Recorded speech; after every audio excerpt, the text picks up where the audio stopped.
gente que chegou lá, eu encontrei o príncipe encantado. Mas não é, menina, que na hora que eu encontro ele, a Cinderela me toma. A Cinderela me tomava.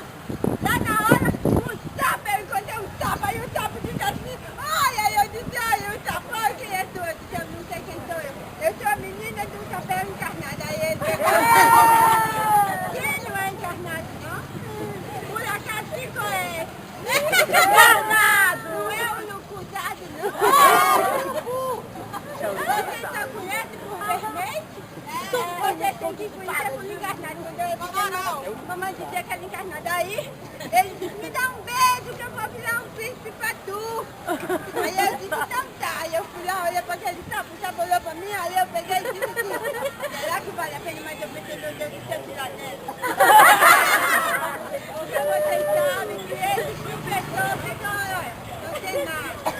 Aí eu disse, eu beijar esse sapo, né? Eu ia vir comigo. Aí eu beijei, eu disse, sabe que nada. Porque tem outra menina que tem que beijar pra ele virar sapo. Pra ele virar príncipe. Aí eu digo, meu negócio é com o lobo mau e com a vovozinha. Mas o lobo mau só quer comer a vovozinha, não quer O importante é que nós chegamos até aqui, né?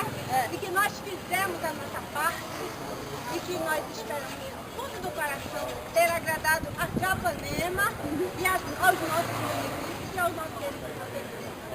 Muito obrigada.